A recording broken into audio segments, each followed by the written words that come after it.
This is the book of Acts, chapter number 22.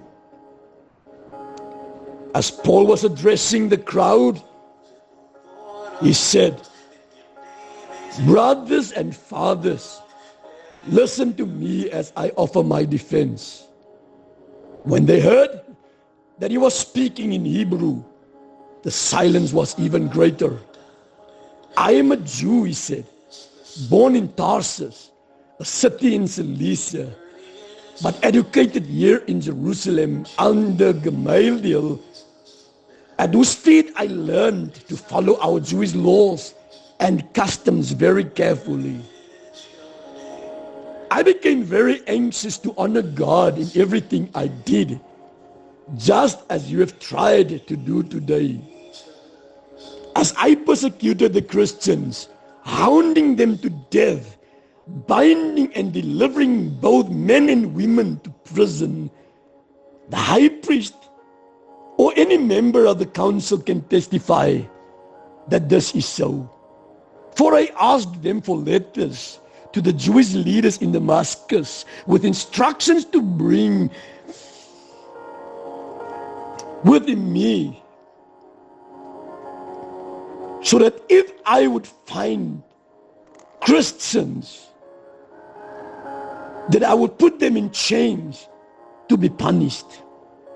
But as I was on the road nearing Damascus, suddenly, about noon, a very bright light from heaven shone around me, and I fell to the ground, and I heard a voice saying to me, 'Saul, Saul, why are you persecuting me?' 'Who is it speaking to me, sir?' I asked. And he replied, 'I am Jesus of Nazareth, the one you are persecuting.' The men with me saw the light, but they didn't understand what was said. And I said, 'What shall I do, Lord?' And the Lord told me, 'Get up and go into Damascus, and there you will be told what awaits you in the years to be ahead.' I was blinded by the intense light and had to be led into Damascus by my companions. There was a man named Ananias, as godly a man as you could find for obeying the law, and well thought of by all the Jews in Damascus. And he came to me, and standing beside me, he said, 'Brother Saul, receive your sight.' And that very hour, I could see him. Then he told me, 'The God of our fathers has chosen you to know his will and to see the Messiah and to hear him speak. You are to take his message everywhere, telling what you have seen and heard.'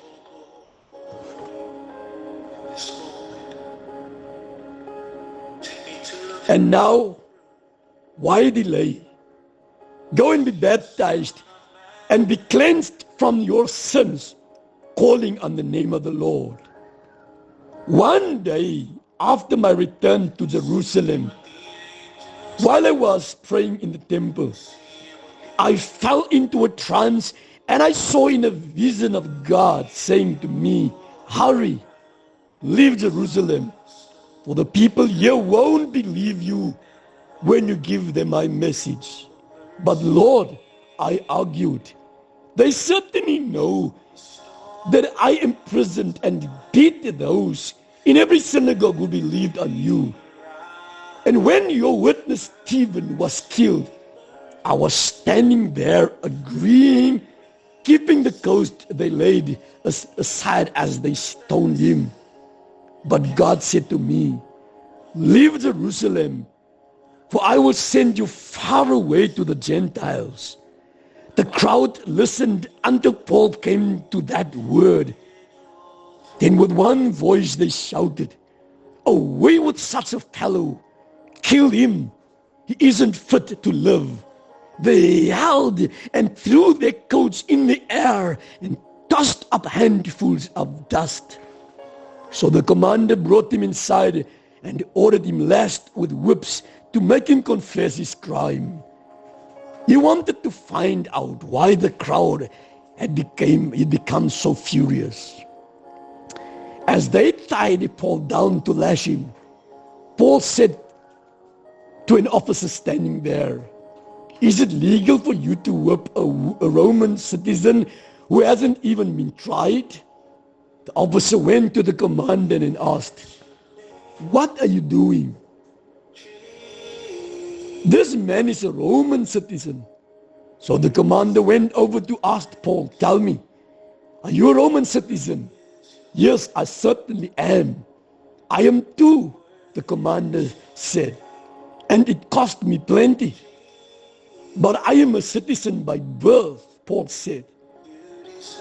The soldiers standing ready to lash him quickly disappeared when they heard that Paul was a Roman citizen. And the commander was frightened because he had ordered him bound and whipped. The next day, the commander freed him from his chains and ordered the chief priests into session with the Jewish council.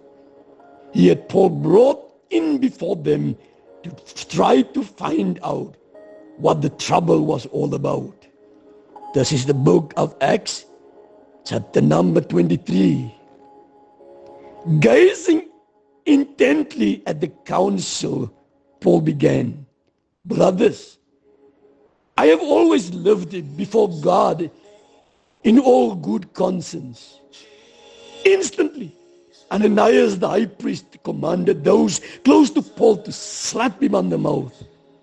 Paul said to him, "God shall slap you, you whitewashed pig pen. What kind of a judge are you to break the law yourself by ordering me struck like that?"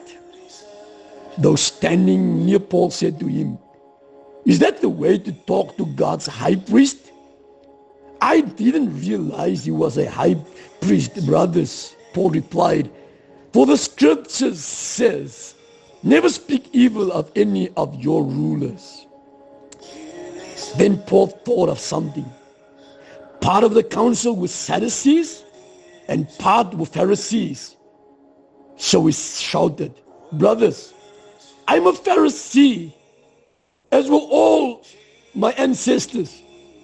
And I'm being tried here because I believe in the resurrection of the dead." This divided the council right down the middle, the Pharisees against the Sadducees. For the Sadducees say there is no resurrection of angels or even eternal spirit within us. But the Pharisees believe in all of these. So a great clamor arose. Some of the Jewish leaders jumped up to argue that Paul was all right. "We see nothing wrong with him," they shouted. "Perhaps a spirit or an angel spoke to him there on the Damascus road." The shouting grew louder and louder, and the men were tugging at Paul from both sides, pulling him this way and that way. Finally, the commander, fearing that they would tear him apart, ordered the soldiers to take him away from them by force and bring him back to the armory. That night, the Lord stood beside Paul and said, "Don't worry, Paul. Just as you have told the people about me here in Jerusalem, so you must also in Rome." The next morning, some 40 or more of the Jews got together and they bound themselves by a curse, neither to eat nor drink until they had killed Paul. Then they went to the chief priests and the elders and told them what they had done.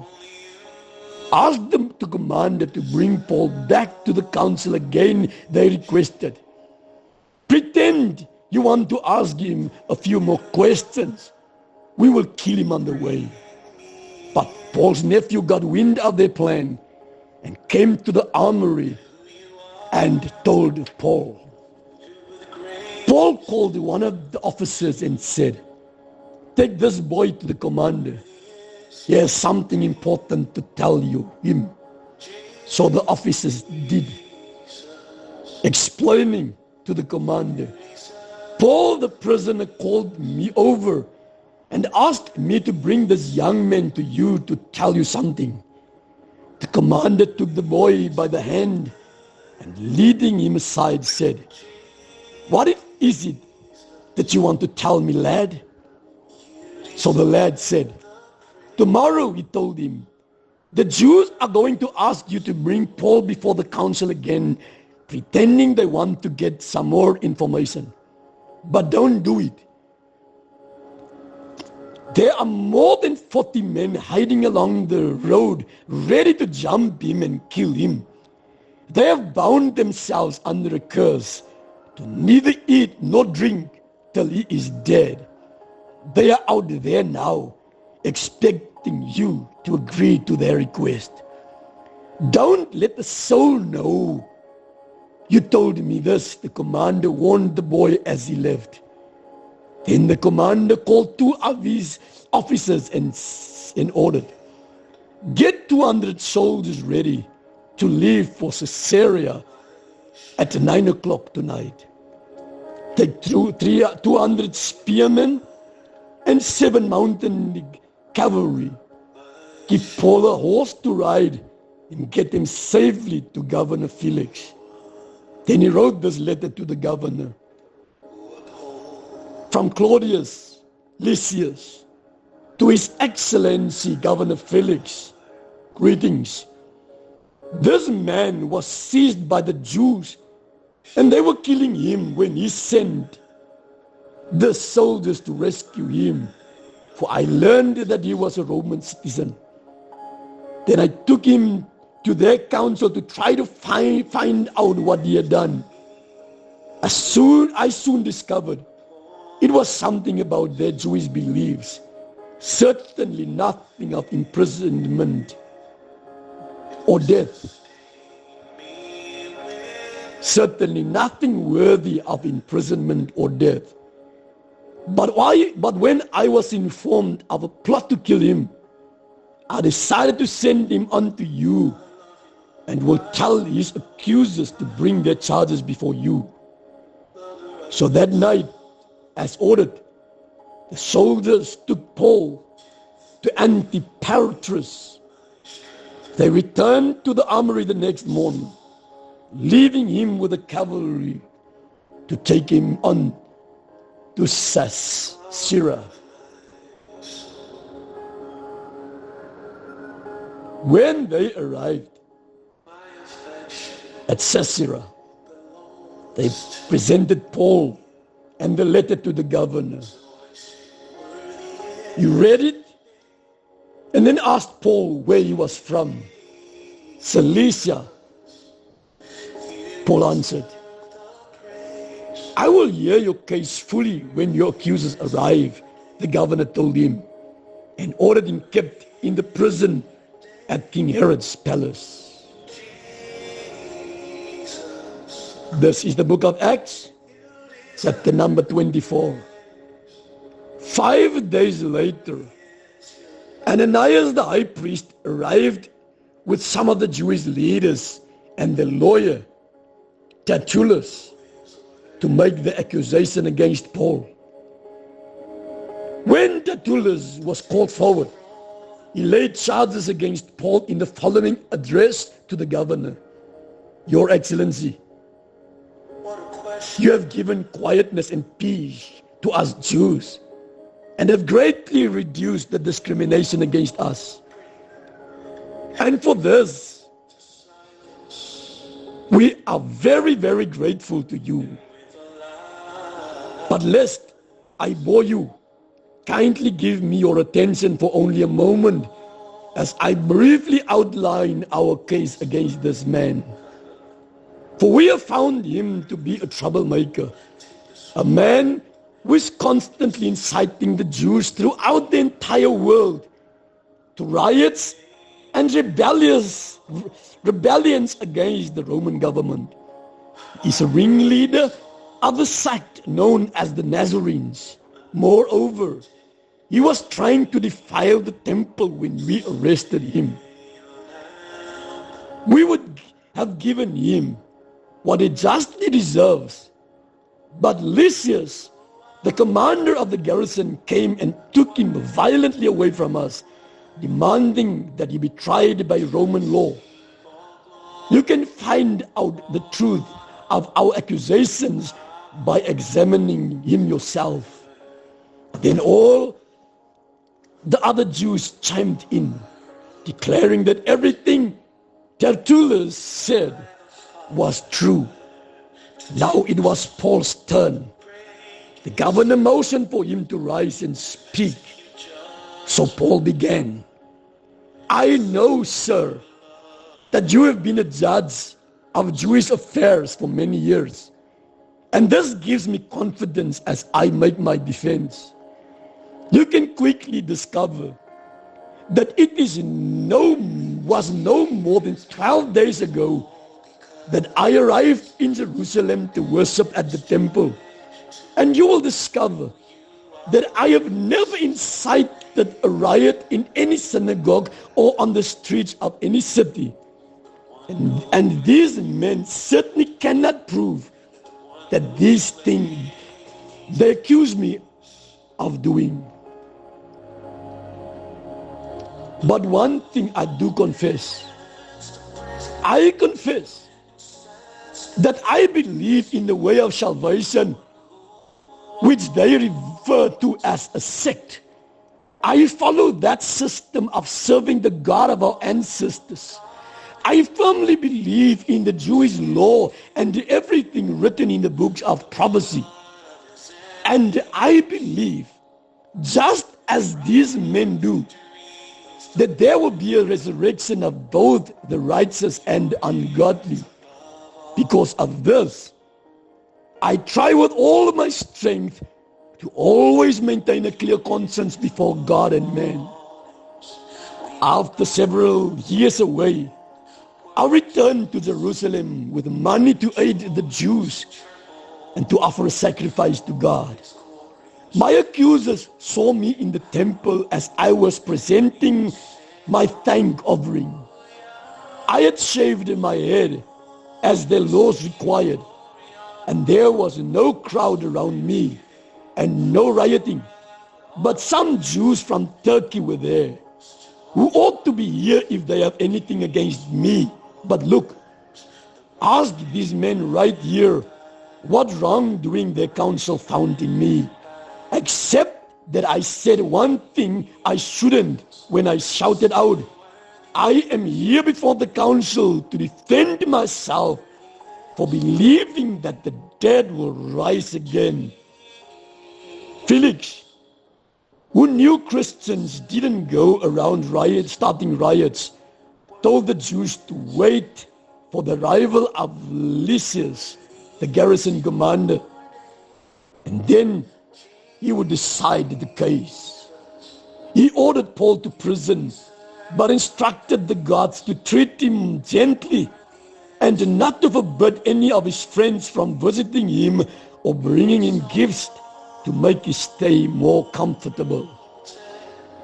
A few days later, Felix came with Drusilla, his legal wife, a Jewess, sending for Paul.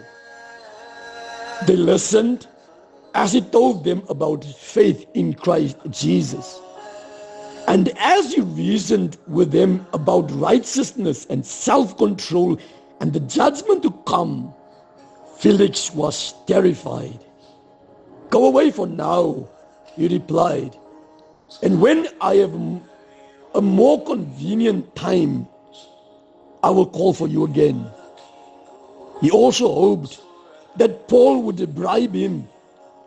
So he sent for him from time to time and talked with him. 2 years went by in this way. Then Felix was succeeded by Porcius Festus. And because Felix wanted to gain favor with the Jews, he left Paul in chains. This is the book of Acts, chapter number 25. 3 days after Festus arrived in Caesarea to take over his new responsibilities, he left for Jerusalem, where the chief priests and other Jewish leaders got hold of him and gave him their story about Paul. They begged him to bring Paul to Jerusalem at once. Their plan was to kill him along the way.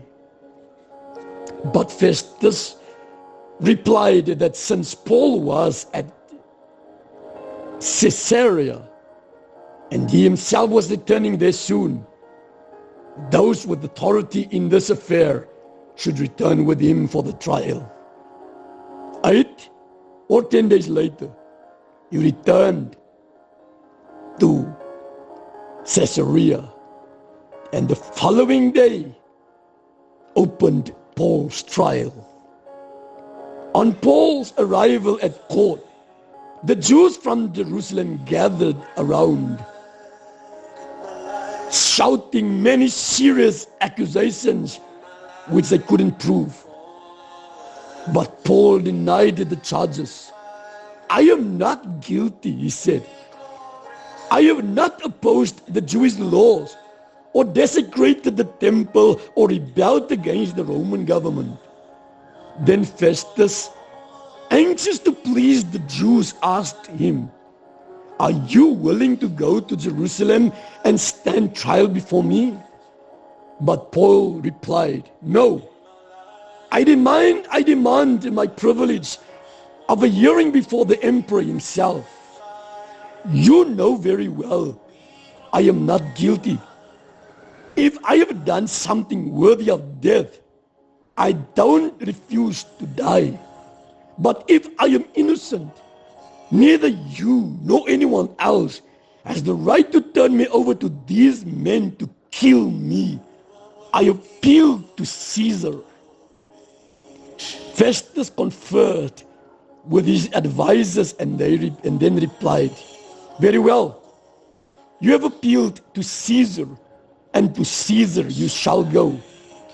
A few days later, King Agrippa arrived with Bernice for a visit with Festus. During their stay of several days, Festus discussed Paul's case with the king. "There is a prisoner here," he told him, "whose case was left for me by Felix. When I was in Jerusalem, the chief priests and the other Jewish leaders gave me their side of the story and asked me to have him killed. Of course, I quickly pointed out to them that Roman law does not convict a man before he is tried. He is given an opportunity to defend himself face to face with his accusers. When they came here for the trial, I called the case the very next day and ordered Paul brought in. But the accusations made against him were not at all what I supposed they would be. It was something about their religion and about someone called Jesus who died. But Paul insisted he is alive. I was perplexed as to how to decide a case of this kind and asked him whether he would be willing to stand trial on these charges in Jerusalem. But Paul appealed to Caesar. So I ordered him back to jail until I could arrange for him to the emperor. I'd like to hear the man myself, Agrippa said. And Felix replied, "You shall, tomorrow." So the next day, after the king and Bernice had arrived at the courtroom with great pomp, accompanied by military officials and the prominent men of the city, Festus ordered Paul brought in. Then Festus addressed the audience. "King Agrippa and all present," he said, "this is the man whose death is demanded both by the local Jews and by those in Jerusalem. But in my opinion, he has done nothing worthy of death. However, he appealed this case to Caesar, and I have no alternative but to send him. But what shall I write the emperor? For there is no real charge against him. So I have brought him before you all, especially you, King Agrippa, to examine him and then tell me what to write. For it doesn't seem reasonable to send a prisoner to the emperor without any charges against him.